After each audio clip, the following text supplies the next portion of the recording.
बड़ी खबर है, सूत्रों के हवाले से एक बड़ा अपडेट मिल रहा है। यह अपडेट आपको बता देते हैं। ब्लास्ट के पीछे जैश ए मोहम्मद का मॉड्यूल की खबर मिल रही है। ब्लास्ट के पीछे जैश ए मोहम्मद के मॉड्यूल की खबर है। लाल किले पर यह ब्लास्ट होना ही नहीं था, दूसरी जगह पर धमाके की प्लानिंग थी। ये सूत्रों के मुताबिक बड़ी खबर आपको बता रहे हैं। जैश के आतंकी उमर मोहम्मद की कार थी, ये भी खबर है जिसकी तस्वीर हम आपको दिखा रहे हैं।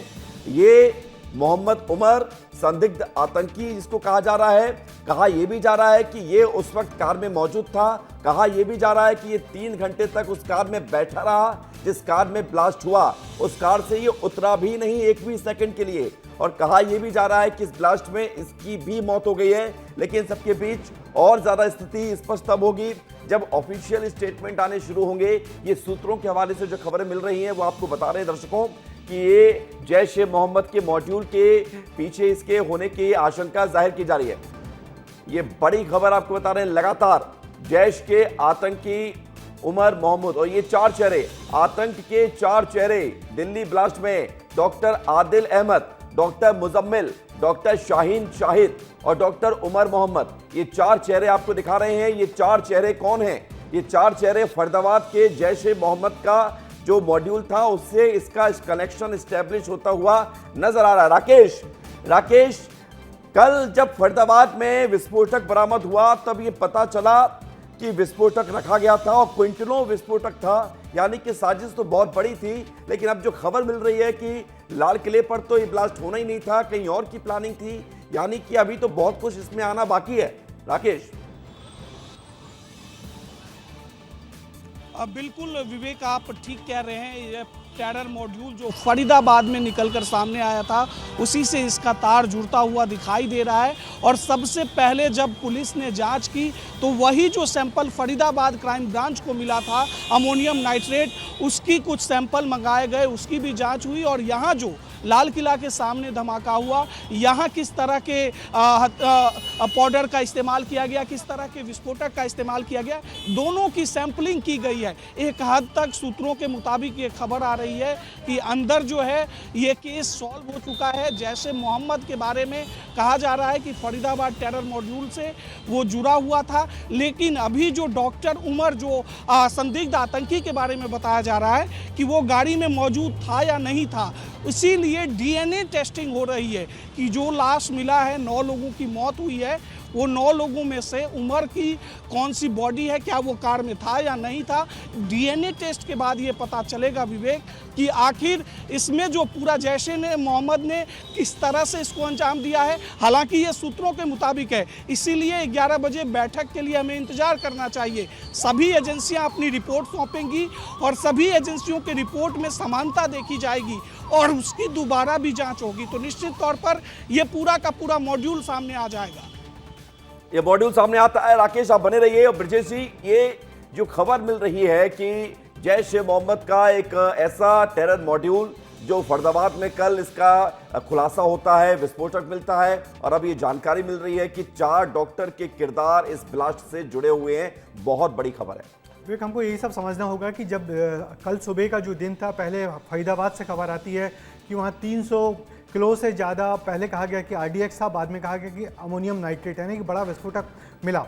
उसके बाद शाम होते होते यहाँ पे फरीदाबाद के पास दिल्ली में बड़ा ब्लास्ट हो जाता है। और इस ब्लास्ट में भी ऐसा है कि अब तक ये ब्लास्ट पहली बार ऐसा ब्लास्ट हुआ हमारे देश में कि मूविंग कार में हुआ। नहीं तो आमतौर पर जितने भी ब्लास्ट हुए हैं दिल्ली में, जो 2011 में ब्लास्ट हुए हैं, उसमें कार में विस्फोटक रख दिया जाता है, उसके बाद एक्सप्लोजन होता है।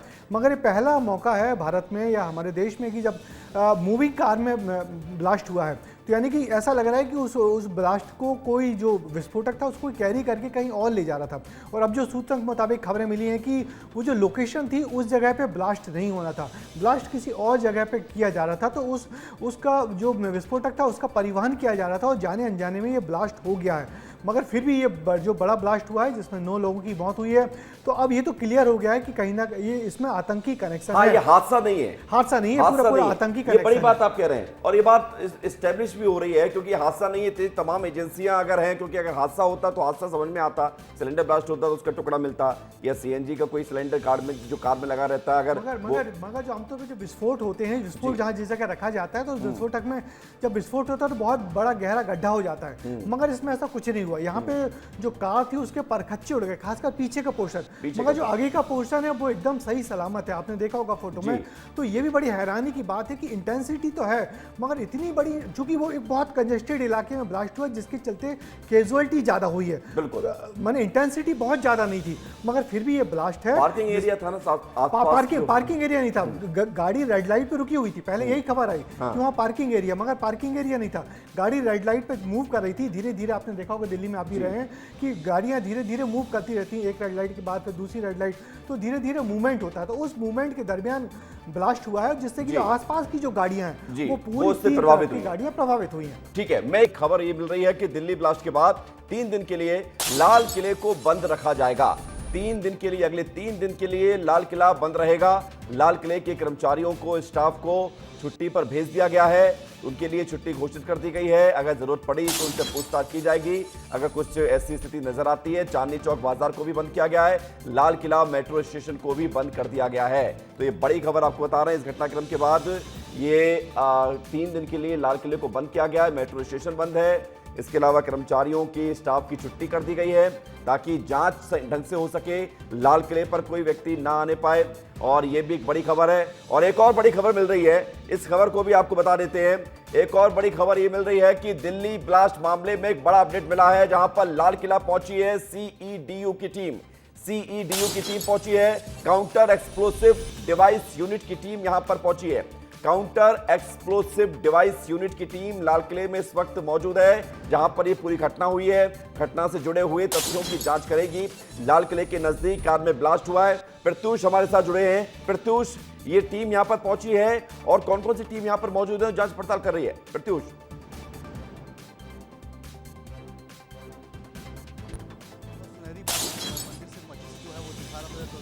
तो वहीं से जो है, वहीं पे आज जो टीम है वो पहुंची हुई है। हालांकि यहाँ पे जो है, जब घटनास्थल पे जो है यहाँ से टीम जा चुकी है और अब लाल किले परिसर के जो अंदर जो जहाँ पे पार्किंग एरिया है, सुनहरी बाग मस्जिद जो पार्किंग एरिया है, जहाँ पे कार जो है वो 3 घंटे तक लगी रही, वहीं पे जो है अब टीम जांच कर रही है। क्योंकि वहाँ पे कई सारे जो है अभी भी कार जो है वो खड़ी हैं और कई सारे जो ट्रेवल एजेंसी हैं उनकी कार खड़ी हैं, कई सारे जो पर्सनल लोग हैं उनके भी जो गाड़ी हैं वो खड़ी हैं। तो वहीं पर जो है एजेंसी जाँच कर रही है कि कुछ और संदिग्ध तो नहीं है, इसीलिए तमाम जो एजेंसियाँ हैं वहाँ पे हैं। यहाँ पे स्पॉट्स की आपको तस्वीर दिखा रहे हैं, तो स्पॉट पे जो है यहाँ पे जो एजेंसियां हैं वो नहीं है, वो यहाँ से जा चुकी हैं। सिर्फ और सिर्फ एफएसएल के 1-2 अधिकारी हैं जो यहाँ पे डटे हुए हैं, लेकिन यहाँ पे अभी कोई एजेंसी नहीं है। हाँ, लाल किला परिसर के जो अंदर है वहाँ पे कई सारे जो एजेंसी हैं, कई सारे जो वरीय अधिकारी हैं वो मौजूद हैं, क्योंकि अब सब लोग जो है वो वहीं जा रहे हैं। क्योंकि वहीं पे जो है कार 3 घंटे तक पार्किंग एरिया में लगी रही और 3 घंटे के बाद जो है वो यहाँ पे आती है धीरे धीरे और आके यहाँ पे जो है वो ब्लास्ट होती है। तो इसी को देखने के लिए लोग सब, जो भी एजेंसी है अब लाल किला परिसर के अंदर जा रही है और इसी के तहत जितने भी कर्मचारी हैं, जो भी स्टाफ हैं, सबको छुट्टी दे दी गई है और पूरा जो इलाका है उसको बंद कर दिया गया है। विवेक, आपको तस्वीर दिखाता हूं मैं कि जो चांदनी चौक बाजार है वो भी पूरी तरीके से बंद है। यहाँ पे जितनी भी दुकानें हैं वो भी बंद है। इसी के जस्ट बगल में जो है यहाँ पे जो लाल किले का जो रेड लाइट है और इसी के पीछे जो है ये चांदनी चौक बाजार है। यहाँ पे जो है पूरा भीड़ भरा इलाका रहता है। यहाँ पे जो कई सारे जो दुकानें हैं वो लगती हैं। अगर आप आगे जाइएगा तो यहाँ पे देखिए अभी एफएसएल की जो टीम है वो मौजूद है, उनकी जो गाड़ी है वो मौजूद है यहाँ पे देखिए कोई अधिकारी जो है वो बड़ी खबर आ रही है, आप हमें वहां से रिपोर्ट करते रहिएगा। बड़ी जानकारी, पहाड़गंज इलाके में एक संदिग्ध बैग मिला है। दिल्ली के पहाड़गंज इलाके में एक ब्लैक बैग मिला है और फ्लाईओवर के नजदीक ये बैग मिला है। इस बैग को देखते ही वहां मौजूद लोगों ने पुलिस को इसकी सूचना दी। पुलिस ने उस बैग को कब्जे में ले लिया है। सर्च के दौरान काले रंग का बैग मिला। एजेंसियों ने संदिग्ध बैग को बरामद किया है। इस बैग में क्या है यह भी स्पष्ट नहीं हो पाया है। राकेश, ये बैग मिला है, सर्चिंग की जा रही है। दिल्ली में इस वक्त सबसे ज्यादा हाई अलर्ट जोन पर दिल्ली है और जगह जगह जो सर्चिंग की जा रही है उसमें एक बैग मिलने की खबर मिल रही है। राकेश, बिल्कुल, ये विवेक डराने वाली खबरें लगातार दिल्ली से आ रही है। पहले धमाके के बाद दिल्ली दहशत में तो है ही, ऊपर से पहाड़गंज इलाके में ये जो बैग मिला है संदिग्ध, इसकी पुलिस अब जांच कर रही है कि आखिर वो किसका बैग है, कैसे वहां पहुंचा, उसमें क्या सामान है। हालांकि पुलिस प्रशासन की ओर से इस पर कोई स्पष्ट जानकारी अभी नहीं दी गई है, लेकिन दिल्ली ने कल शाम को जो कुछ देखा है उसके बाद से निश्चित लोग इस खबर से डर रहे हैं और सबको यही लग रहा है कि दिल्ली में आखिर हो क्या रहा है। परिजन भी बिलख रहे हैं, जिनके अपने उनसे बिछड़ गए हैं वो भी एलएनजेपी अस्पताल के मोर्चरी में बैठे हुए हैं, आप वो जहां भी पर इंतजार मौजूद कर रहे हैं, हैं कि कब मैं वो जगह देखना चाहता हूं। आप जहां पर मौजूद हैं, आपकी मौजूदगी जहां पर है, वहां किस तरह की हलचल है? बिल्कुल विवेक, देखिए ये एलएनजेपी अस्पताल के मुख्य गेट पर मैं मौजूद हूं और इसके पीछे जो है सबको जाने से मना किया गया है। मीडिया की भी बाहर ही यहाँ स्टैंड बाई पे मीडिया को रखा गया है कि जब डॉक्टर आदेश देंगे या पुलिस प्रशासन आदेश देंगे तो फिर आप अंदर जा सकते हैं। लेकिन मोर्चरी में जो यहाँ परिजन बाहर विलाप कर रहे थे, उनको फिलहाल मोर्चरी ले जाया गया है ताकि अपने लोगों को आप पहचान लें। जो लोग घायल हैं, घायल लोगों को जनरल वार्ड में शिफ्ट किया जा रहा है। जो कम गंभीर रूप से घायल हैं उन्हें आईसीयू में रखा गया है और जनरल वार्ड वाले पेशेंट से मिलने की इजाज़त भी दी गई है। लेकिन सबसे ज़रूरी ये है कि वो जो लाश है वो पहचान में नहीं आ पा रहा है, इसलिए परिजनों को वहाँ बुलाया गया है। पोस्टमार्टम जारी है। ठीक है, यानी और जो चूंकि यहाँ पर जो लोगों की डेथ हुई है वो इस ब्लास्ट से हुई है, वायरस के चलते वो जल गए थे, उसी दौरान उनकी मौत हुई है, तो ऐसे में उनकी पहचान कर पाना थोड़ा मुश्किल जरूर है। एक्सक्लूसिव खबर ये है कि इस ब्लास्ट में एक छत्तीसगढ़ की कार भी इस ब्लास्ट का शिकार हुई है। छत्तीसगढ़ के रायपुर के पते पर रजिस्टर्ड एक कार इस ब्लास्ट में शिकार हुई है, यानी कि इस ब्लास्ट से प्रभावित हुई है। खबर यह है कि प्रशांत बघेल के नाम पर यह कार रजिस्टर्ड है और खबर यह भी है कि कार का मालिक बालोद का रहने वाला है। यह तस्वीर हम आपको दिखा रहे हैं। इस तस्वीर को फुल फ्रेम दिखाइए थोड़ी सी। इस तस्वीर को फुल फ्रेम आपको दिखा रहे हैं। छत्तीसगढ़ के नंबर पर रजिस्टर्ड ये कार, छत्तीसगढ़ पे रायपुर में आरटीओ में ये कार रजिस्टर्ड है। इस कार की हालत को आप देखिए। इस कार, ये ब्लास्ट होने के बाद ये जो कार है, एक्सक्लूसिव तस्वीर है ये तस्वीर हम आपको दिखा रहे हैं। छत पर आप देख रहे हैं कि इस कार में ब्लास्ट होने के बाद उस कार की छत, उस कार की विंडशील्ड, उसकी बॉडी बहुत बुरी तरह से प्रभावित हुई है। अभिषेक तिवारी हमारे साथ जुड़ रहे हैं। अभिषेक, छत्तीसगढ़ की एक कार दिल्ली में इस ब्लास्ट का शिकार हुई है, ये तस्वीर हम दिखा रहे हैं दर्शकों को, क्या जानकारी छत्तीसगढ़ से? बिल्कुल, देखिए छत्तीसगढ़ में कल जो कार ब्लास्ट हुआ उसके पास ही ये कार मौजूद थी। अभी तक जो जानकारी निकल के सामने आई है और इसका जो आप नंबर प्लेट भी पढ़ेंगे तो CG04PY6021 है, जो छत्तीसगढ़ की राजधानी में रजिस्टर्ड ये नंबर है और 2024 में इस गाड़ी को परचेज किया गया था। अभी तक जो जानकारी निकल के सामने आई है और मेरी कार मालिक से ही बात हुई तो उनका कहना ये है कि ये सेल्फ ड्राइव के लिए दिल्ली में चला करती थी। दिल्ली में इसको सेल्फ ड्राइव सर्विस जो होती है जिसमें आप कार बुक करके खुद चला सकते हैं, उसके लिए इसको दिया गया था। वहाँ ये चल रही थी तब ये हादसा हुआ। उनके तक जो है अभी जानकारी पहुँची और वो भी इसकी डिटेल निकालने की कोशिश कर रहे हैं। ये जो कार है वो प्रशांत अग्रवाल नामक व्यक्ति के नाम पे रजिस्टर्ड है। वो जो है बालोद सिर्री वहाँ के निवासी हैं और जो उन्होंने रायपुर के तेलीबांधा यहाँ से इस कार को 2024 में खरीदा था। अभी उनसे हम बात करने की लगातार कोशिश कर रहे हैं। वो भी ये जो जानकारी है उसको लगातार पाने की कोशिश कर रहे हैं कि किस तरह से जब वो कार वहाँ पे थी उसको कितना डैमेज हुआ है, उस समय उस कार को कौन चला रहा था, ये हुआ। उसमें एक नंबर जो दिया हुआ था उनसे भी हमने बात की तो उनका कहना ये है कि उनके बड़े भाई की कार है, वो इस समय रायपुर में मौजूद है और हम उनसे जल्द ही कांटेक्ट करके बातचीत करने की भी कोशिश करेंगे। अभिषेक, क्या ये पता चल पाया है कि इस कार में सवार लोगों की हालत क्या है, कैसी स्थिति है, कितने लोग इसमें सवार थे, अभी इस वक्त कहां पर मौजूद हैं, कुछ पता चल पाया है? देखिए विवेक, अभी जानकारी आना बाकी है क्योंकि जो कार मालिक थे उनका भी यही कहना था कि सेल्फ ड्राइव के लिए कार दी गई थी। उस समय कौन इसको यूज़ कर रहा था, कौन इसका इस्तेमाल कर रहा था, ये देखना बाकी है। वो इसकी जानकारी निकाल रहे हैं क्योंकि ऑनलाइन बुकिंग होती है तो ऑनलाइन बुकिंग में ये पता चल जाएगा कि उस समय कौन गाड़ी को चला रहा था और ठीक है अभिषेक, ये एक बड़ी खबर है जो आप इस पर नजर बना के रखें क्योंकि अभी इसमें बहुत अपडेट आना बाकी है इस कार के बारे में, कार चला रहे व्यक्ति के बारे में, कार में सवार लोगों के बारे में। और फिलहाल के लिए शुक्रिया। खबर आ रही है फरीदाबाद से। फरीदाबाद में पुलिस का बड़ा सर्चिंग ऑपरेशन जारी है। जो 2900 किलो 2900 किलो विस्फोटक मिला था, इस पर पुलिस की लगातार छापेमार कार्रवाई जारी है। सर्च ऑपरेशन में 1000 से ज्यादा पुलिसकर्मी शामिल किए गए हैं। अलफ-लाह मेडिकल कॉलेज में सर्चिंग हो रही है। धौज, फतेहपुर, तगा में भी सर्च ऑपरेशन किया जा रहा है। ये बड़ी खबर आपको लगातार बता रहे हैं और ये इसलिए सर्चिंग हो रही है क्योंकि सर्चिंग में ही कल खुलासा हुआ था कि विस्फोटक मिला है इतनी भारी मात्रा में और अब 1000 से ज्यादा पुलिस के जवान ये सर्चिंग कर रहे हैं। हमारे साथ राकेश लगातार बने हुए हैं। राकेश, करीब करीब ये माना जा रहा है कि कल जो विस्फोटक मिला उसका कल शाम की घटना से कनेक्शन तो है और अब वहां पर 1000 पुलिसकर्मी ज्यादा पहुंच गए हैं, यानी कि अब इसको और गंभीरता से लिया गया। राकेश, बिल्कुल विवेक, देखिए एक तरह से जो है ये साफ हो चुका है कि ये किस तरह से टेरर मॉड्यूल को एक्टिव किया गया था और इसके तार फरीदाबाद से ही जुड़ाए, लेकिन आधिकारिक पुष्टि का इंतजार हमें कर लेना चाहिए। लेकिन इस बीच फरीदाबाद क्राइम ब्रांच ने पूरे इलाके को सैनिटाइज करने के लिए एक व्यापक गहन जांच अभियान शुरू किया है। इसमें 1000 से ज़्यादा पुलिसकर्मियों को शामिल किया गया है। दिल्ली पुलिस की भी मदद बॉर्डर इलाके में लिया जा रहा है। कई मेडिकल कॉलेज में जांच हो रही है क्योंकि फरीदाबाद में ही अमोनियम नाइट्रेट नाम का विस्फोटक जो पदार्थ है वो मिला था 2900 किलो और उससे जुड़े लोगों की गिरफ्तारी के बाद आनन फानन में दिल्ली में धमाका होता है। यानी कि कहीं ना कहीं साजिश पहले से रची गई थी और इसके तार बहुत दूर तक जुड़े हैं, यानी बॉर्डर के पार तक जुड़ा हुआ है। तो निश्चित तौर पर अब पहले घर की सफाई हो रही है। फरीदाबाद में कहीं और से कोई क्लू मिले इसलिए पुलिस जांच कर रही है।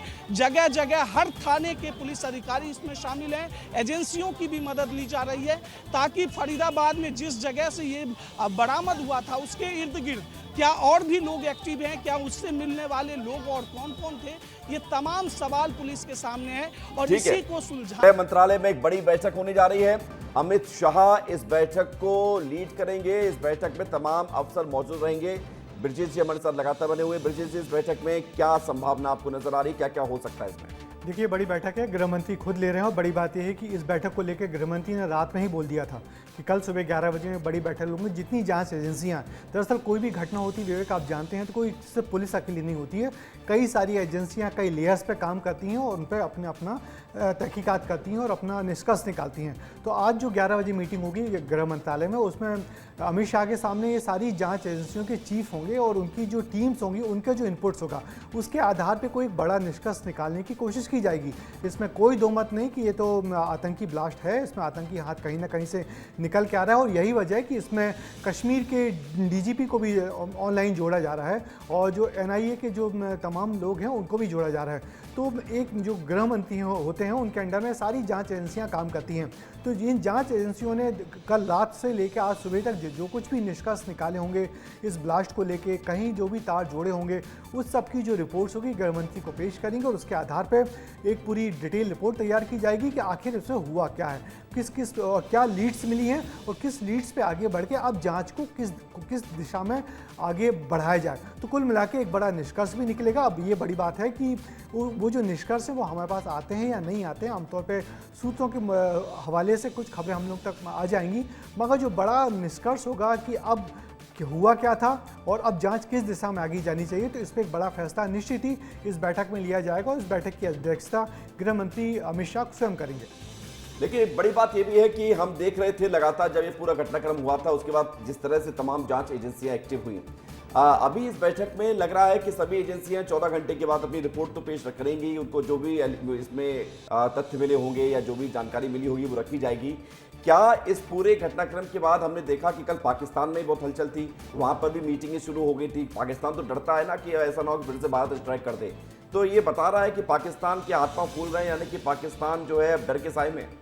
हाँ, निश्चित ही, मगर ये बात भी हम देखें कि जब भी भारत में स्थितियाँ सामान्य होती नज़र आती हैं और हम दावा करते हैं कि स्थितियाँ सब सामान्य हो गई, दोनों देशों के बीच टेंशन कम हो गया, उसी दरमियान कोई ना कोई जो ये आतंकी छोटे मोटे संगठन होते हैं, जो स्लीपर सेल होते हैं, जिनको पाकिस्तान में बैठे लोग बढ़ावा देते हैं, तो वो बिल्कुल नहीं चाहते कि भारत में नॉर्मलसी हो, भारत में स्थितियाँ सामान्य चलें। तो ऐसे विस्फोट, ऐसी खुरापातें या कुछ ना कुछ ऐसी घटनाएँ जरूर करते हैं जिससे दोनों को देशों के संबंध फिर अस्थिर हों, दोनों देशों के के बीच में फिर तनाव बढ़े और दोनों देशों के बीच में कटुता फिर हो जाए। तो जब लंबे समय से, क्योंकि हम दिल्ली की बात करें, दिल्ली में 2011 के बाद ये पहला बड़ा ब्लास्ट है कि अब कोई बड़ा ब्लास्ट हो, और ब्लास्ट भी उस जगह पर हुआ जो दिल्ली का सबसे व्यस्तम इलाका यानी कि लाल किला का इलाका कहलाता है, जहां शाम के वक्त बहुत ज़्यादा भीड़ होती है। तो लाल किला ब्लास्ट और फिर जो उसमें कहीं ना कहीं जो विस्फोटक की अब तक जो लिंक्स मिल रहे हैं, तो कुल मिला के एक बहुत आतंकी साजिश का काम चल रहा है। और अमित शाह की बैठक में ये क्लियर हो जाएगा, उनके पास सारे जो इनपुट्स आएंगे कि इस घटना के पीछे आखिर है कौन और क्यों ये घटना को अंजाम दिया गया।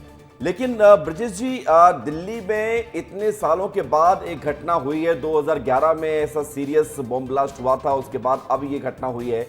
ये बताता है कि दिल्ली में अगर इस तरह के स्लीपर सेल्स हैं और इतने हाईली सिक्योर और सेंसिटिव एरिया में अगर ब्लास्ट होता है, लूपहोल्स तो थे कुछ ना कुछ, ऐसा माना जा सकता है। बिल्कुल लूपहोल्स थे, तभी तो। मगर आप इस चीज़ को क्रोनोलॉजी देखिए कि पहले ऐसी घटनाएं जो आतंकी थे कश्मीर में छिपे होते थे, मगर कश्मीर से धीरे से उन्होंने हरियाणा के उस इलाके में अपना शेल्टर बनाया। जो कल जहाँ पे फरीदाबाद के आगे जो गांव है, जहाँ पे वो जो डॉक्टर पकड़ाया गया जिसके पास से 300 किलो विस्फोटक बरामद हुआ, वो इलाके हैं जो मुस्लिम बहुत बस्तियाँ हैं, और वहाँ से जो कनेक्शन शुरू होता है। और फिर सुबह वहाँ पे आतंकी विस्फोटक पकड़ाया जाता है और शाम को फरीदाबाद के पास दिल्ली में बड़ा धमाका हो जाता है। और इस कार का कनेक्शन आखिर में पुलवामा से निकल रहा है। बिल्कुल, तो ये सारी घटनाएं, ये बड़ी बात है, कार का कनेक्शन पुलवामा से निकल रहा है। वो ग्राफिक्स जरा हम प्ले करेंगे कार के उस कनेक्शन की, जो ग्राफिक्स के बारे में हम बात कर रहे थे। उसके बाद फिर वो जानकारी हम आपको बताते हैं जो नई अपडेट सामने आ रही है, क्योंकि ये कार एक दो बार नहीं, कई बार खरीदी और बेची गई। जिस कार में ये ब्लास्ट हुआ है, हरियाणा नंबर की ये व्हाइट कलर की i20 कार, जिसमें ये ब्लास्ट होता है और उसके बाद फिर आप देख रहे हैं कि 9 लोगों की मौत हो जाती है। ये कनेक्शन, इसको फुल फ्रेम भी ले सकते हैं। इस कनेक्शन को आप देखिएगा, दिल्ली ब्लास्ट का ये पुलवामा कनेक्शन की कैसे गुरुग्राम के मोहम्मद सलमान के द्वारा ये कार खरीदी गई, उसके बाद बैक टू बैक इस कार को बेचा गया। किस रूट से कार किस रूट से चैनलाइज कार हुई है, आप देख लीजिए। मोहम्मद सलमान ने इस कार को बेचा, उसके बाद देवेंद्र के पास ये कार गई, देवेंद्र ने इस कार को बेचा तो ये कार सोनू के पास गई, सोनू के ने कार बेची तो फिर तारिक के पास गई। कार का नंबर क्या था ये भी हम आपको दिखा रहे हैं। ये दिल्ली ब्लास्ट का पुलवामा कनेक्शन एस्टेब्लिश होता हुआ नजर आया। हालांकि जांच एजेंसियां इस पर लगातार जांच एजेंसियां कार्रवाई कर रही हैं। HR 26 में रजिस्टर्ड ये कार है और ये भी एक खबर है। इसकी तस्वीर हम एक तस्वीर और दर्शकों को दिखाएंगे और ये जानकारी हम आपको लगातार दिखा रहे हैं। लेकिन दिल्ली ब्लास्ट में उमर पर शिकंजा कस रहा है। अब उमर इस दुनिया में अभी जिंदा है या नहीं है हम पुष्टि नहीं कर सकते हैं। जांच एजेंसियां इस मामले में जांच पड़ताल कर रही हैं, क्योंकि कोई जानकारी ये मिल रही है सूत्रों के मुताबिक उमर उस कार में था। कुछ बता रहे हैं कि उमर की कार थी, लेकिन उमर को लेकर खबर यह है कि हिरासत में उमर की मां को लिया गया है। उमर के 2 भाइयों से भी पुलिस पूछताछ कर रही है। उमर, डॉक्टर उमर जिसे कहा जा रहा है, विस्फोटक वाली कार में डॉक्टर उमर था, जिसकी तस्वीर सामने आ रही है। ये इसे आतंकी बताया जा रहा है, ये संदिग्ध व्यक्ति है और इसकी तस्वीर हम आपको दिखा रहे हैं। इसके भाइयों को, इसकी मां को हिरासत में लिया गया है। मध्य प्रदेश के मुख्यमंत्री डॉक्टर मोहन यादव पदयात्रा में शामिल हुए हैं, सीएम शामिल हुए हैं। सरदार पटेल की जयंती पर यह पदयात्रा कार्यक्रम संबोधित कर रहे, सुनते हैं। लेकिन ये हमारा यशस्वी प्रधानमंत्री की भावना अनुसार ये 150वीं जयंती के अवसर पर पूरे देश के अंदर हमारे सरदार वल्लभ भाई पटेल के अतीत में किए गए उस गौरवशाली कामों को पुनः स्मरण करने के लिए जगह जगह पदयात्रा निकाली जा रही है। विभिन्न कार्यक्रम करते हुए हमारी सरकार भी पूरे प्रदेश के अंदर ऐसे सभी आयोजन का हिस्सा बन रही। यशस्वी प्रधानमंत्री के शब्दों में सरदार पटेल के जो गुणों के माध्यम से जिस प्रकार से उन्होंने विविधता में काम किया, आज़ादी के लिए अंग्रेजों से संघर्ष, आज़ादी के समय पाकिस्तान की घटनाओं को दृष्टिगत रखते हुए देश को न केवल महफूज रखा, बल्कि कई कारण से हमारे सभी प्रकार के योगदान से वर्तमान का मजबूत देश दुनिया के सामने अगर दिखाई दे रहा है तो उसकी बड़ी भूमिका सरदार वल्लभ भाई पटेल की है। ऐसे महापुरुष को स्मरण करते हुए हम सबको गर्व है। मेरी अपनी ओर से बधाई, बहुत बहुत धन्यवाद। भारत माता की। तो मध्य प्रदेश के मुख्यमंत्री डॉक्टर मोहन यादव कार्यक्रम में शामिल हुए हैं। पदयात्रा में ये कार्यक्रम किया जा रहा है। और ये पदयात्रा कार्यक्रम जिसमें बीजेपी के प्रदेश अध्यक्ष हेमंत खंडेलवाल भी आपको नजर आ रहे हैं और रंग बिरंगे ये तिरंगा रंग में रंगे हुए गुब्बारे हाथ में नजर आ रहे हैं, इनको छोड़ा जाएगा। ये विशेष कार्यक्रम आयोजित किया जा रहा है और सरदार पटेल की 150वीं जयंती के मौके पर ये विशेष कार्यक्रम आप देखिए, जहां पर भगवान दास सबनानी, हेमंत खंडेलवाल, मध्य प्रदेश के मुख्यमंत्री डॉक्टर मोहन यादव और साथ ही साथ सांसद आलोक शर्मा हाथों में गुब्बारे लिए अब इसको छोड़ते हुए नजर आ रहे हैं। ये तस्वीर आपको दिखा रहे हैं, ये पदयात्रा को लेकर ये तस्वीर आपको राजधानी भोपाल से दिखा रहे हैं। मध्य प्रदेश के मुख्यमंत्री डॉक्टर मोहन यादव अब इस कार्यक्रम से आगे रवाना होते हुए, ये तस्वीर सरदार पटेल की जयंती 31 अक्टूबर को होती है और उस उपलक्ष्य में लगातार कार्यक्रम आयोजित किए जा रहे हैं।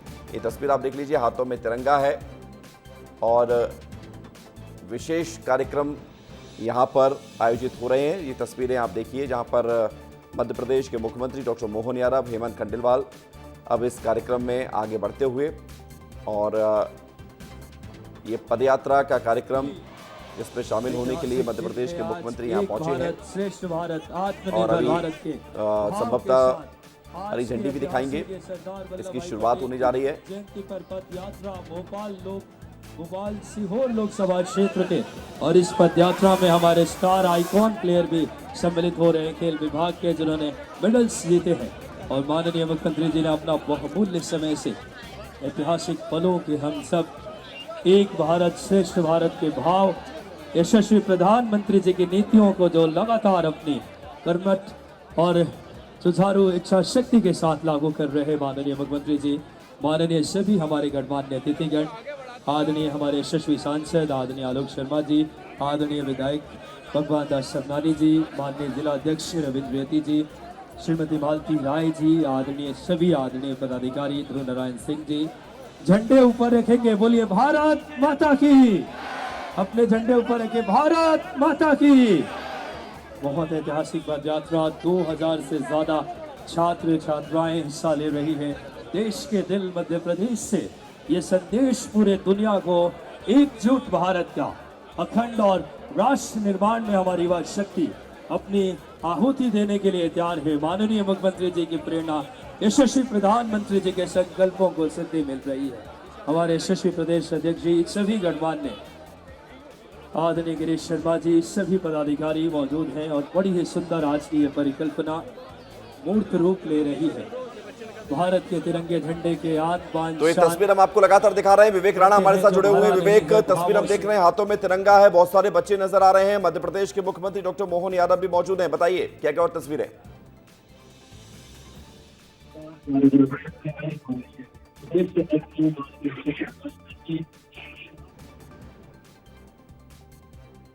विवेक, आपको आवाज आ रही है? तो ये तस्वीर आप देखिए, हाथों में तिरंगा लिए इस पदयात्रा को आगे बढ़ाया गया और तिरंगे को लहरा रहे हैं मध्य प्रदेश के मुख्यमंत्री डॉक्टर मोहन यादव।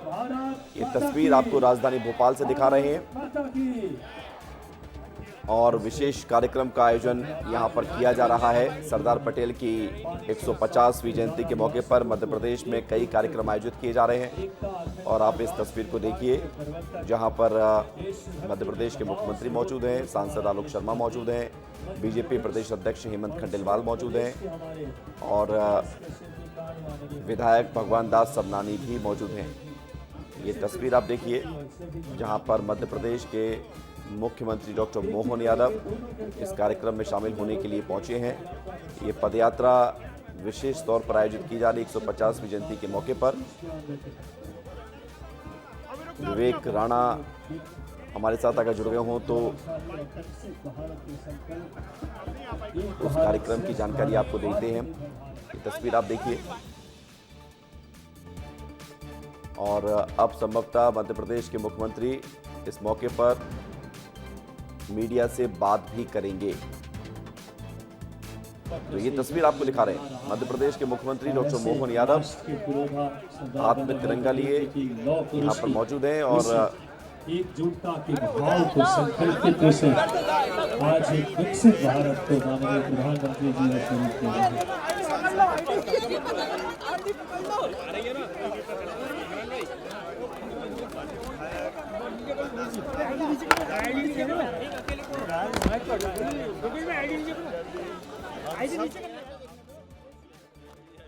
के मौके पर यह विशेष कार्यक्रम आयोजित किया जा रहा है और ये पदयात्रा जिसमें बच्चे शामिल हुए, कई छात्रों ने इसमें हिस्सा लिया।